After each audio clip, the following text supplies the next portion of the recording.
I can't stand when people are wearing their mask and then just cover this part and not their nose. I don't Mm-hmm. understand why people think that they can just cover their mouth and it's effective. It's because they're stupid, Alan. Oh, is that what it They're was? stupid Okay. people. How you doing, Anne? How is it over there in Taipei right now? It's great. It's almost like a parallel universe. I know there's a pandemic going on right now in the world, but we've gotten so good about having 0 cases that people are starting to not actually wear masks sometimes. Oh, that's interesting. Here in the States, lots of people never wear masks anyway. You're obviously in Taipei right now, and you went there from the U.S. Correct. because the global pandemic basically destroyed all opportunities of work. I mean, yeah, we were having a good time in LA. We were here together hanging out. You left me to go to the place that's doing fine while I'm still here. And be careful. And be careful. He might end up in Taipei pretty soon because this is what I did. I left Singapore and then he showed up in LA. Oh, okay. We've discussed this actually, Alan. Justin is going to be in Taipei because there's no lockdown there and they're doing entertainment work. Mm-hmm. Yeah, no, totally. Welcome. You guys are both welcome. But yeah, I mean, I booked a job and I was like, you know what? I'm gonna go back because at least I can book more work. And when LA looks better, I can always go back. I came back late March and I had to do quarantine. And that was an interesting experience because once I landed, we had the typical temperature check, and then I was assigned a taxi, and then I had to actually connect my phone to the government system. So it was like I was a felon. We were also convinced that you had coronavirus. Oh, Justin told me you got it. Because we thought, I was telling everybody you had it. Literally, people who don't know you because know you were dying. I mean, okay. Apparently I didn't. I mean, we're just going to ruin it. I got tested and I was negative. But Justin was helping me out with the self-tape virtually. And I had this scene and I was like, yo, Justin, I need to just sit down. I'm about to pass out right now. You looked horrible. Thanks. I mean, in a horrible way for you. Yeah, I know. It was rough. And then on top of that, my roommate was also saying that she had similar symptoms of tight chest and kind of a dry cough. It solidified my assumption that I had it. The government of Taiwan was like, you need to go get tested. The ambulance came and they picked me up and I got the nose thingy. Ooh, they stuck it up in there. You got the nose jab? Yes. It was bad? Was it bad? It was pretty bad. Justin, let's think about this, okay? Anne arrived in Taiwan and they were like, hey, sounds like you might have something. We just want to test you just to be sure. You might have it, you might not have it. Let's just find out. Here in America, they're like, oh no, you have it. Don't come here. Yeah. Yeah, I mean, they were like that for a while. Things have gotten a little bit better, obviously, especially here in Los Angeles. I don't know. I got tested the other day. Well, testing has gotten better, but things have not gotten better. No, things have not gotten better, but the testing has gotten better, at least in Los Angeles, which is a very small percentage of the entire country. Here, if it's a Los Angeles city administered test, they don't have the nasal things anymore. It's you just swipe around your mouth. And you put interesting. Nice.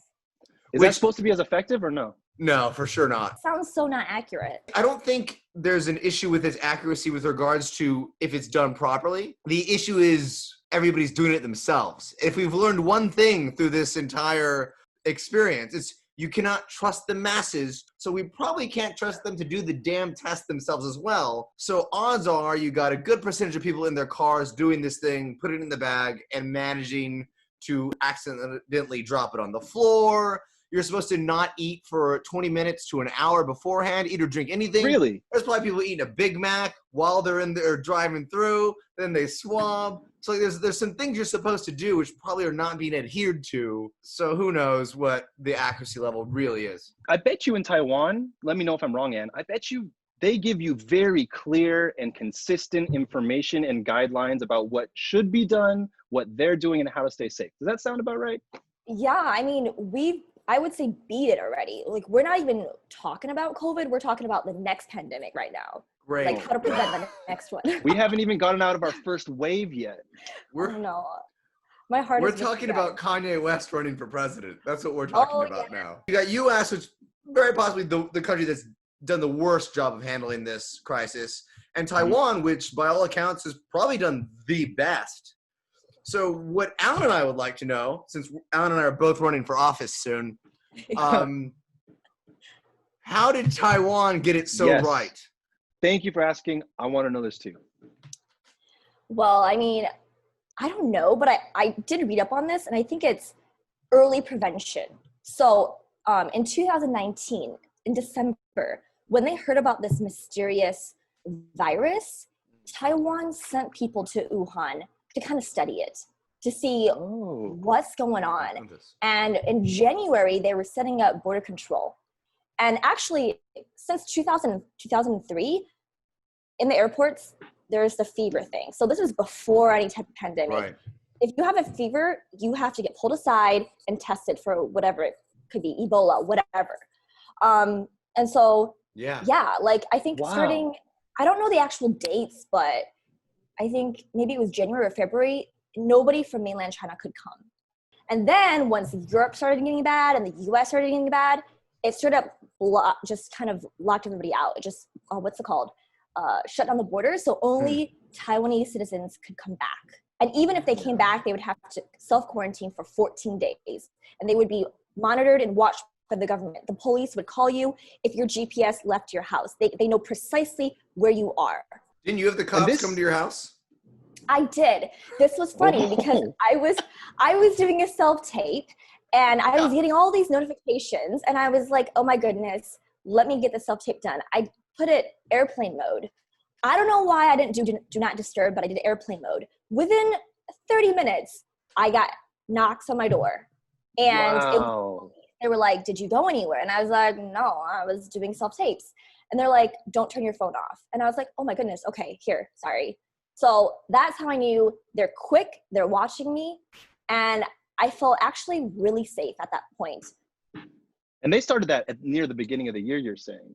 Like really early on. March. This was late March. Oh, late March, okay. Yeah. What is it? It's July here? We haven't really started anything yet? No. We're still I kind don't of... even know. How does America contact trace? I haven't read a single article about how America is doing its contact tracing. I know how Singapore does its contact tracing. I'm literally in a WhatsApp thread that the government sends me messages while I'm here. I know exactly what's happening in Singapore, but I have no idea how they're contact tracing here. Totally do it as well. It's like when you watch those movies and they're like, oh, this person went off the grid. It's through your cellular service. So as long as you have a cell phone, then they can know where you're at, right? So here's the issue. Americans are not going to allow that to happen. So when you're going for any testing, you have to give them your phone number. Really? I didn't know that. So there is a certain element of contact tracing happening. Now, obviously, the government's not telling people they're doing this, but they're not telling them they're doing this, but they're for sure doing it. Because it's so easy. I would imagine. This is speculation on my part. Maybe this is a conspiracy theory, but I mean, it would be silly to have that information and for all these people coming up positive and then not trying to figure out where they're going. Because they are doing certain elements of contact tracing to find out where certain hotspots are and how they started, right? So they're doing it somehow, right? It's got to be through their cell phones. So it's got to be through that way. So they're doing it more than people here realize, which is why it blows my mind that all these people that they're freaking out about, oh no, I don't want to be tracked, and they worry about like the government infringing upon their freedoms, and they don't you're already being tracked. Exactly. It doesn't that ship sailed like several years ago. Like, come on. They either track you while you're moving around, or they'll just know where you are when you're in intensive care and you're. No, I was gonna say that's of the utmost importance because in April, I got a text message actually saying that there was a positive case in this mall that I went to. And I got that text message because I went there and they said, what time to what time? And I was like, okay, thank goodness I went before the person went. But I mean, it's so helpful. It's so helpful. See, that's real contact tracing. That is true. Yeah, no, but the thing is they can't do that here because then the people will know that they're contact tracing. And if people know that, they'll grab their guns and they'll storm a fucking political office. They'll shoot things. For masks, they stormed a government building with long guns because they didn't want to be forced to wear masks.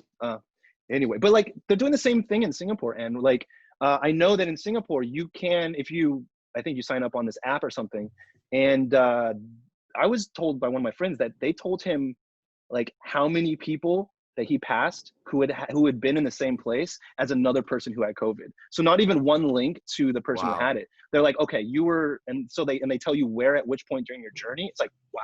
One pet peeve, guys, I just need to share it when it comes to masks. We can move on. It's really irritating me right now.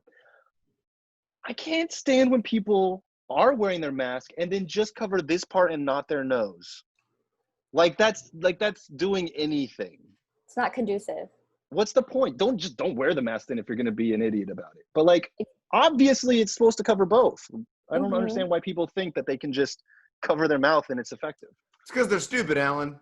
Oh, is that what it was? They're stupid people. Those people do not have as high of an intelligence as other people. Okay.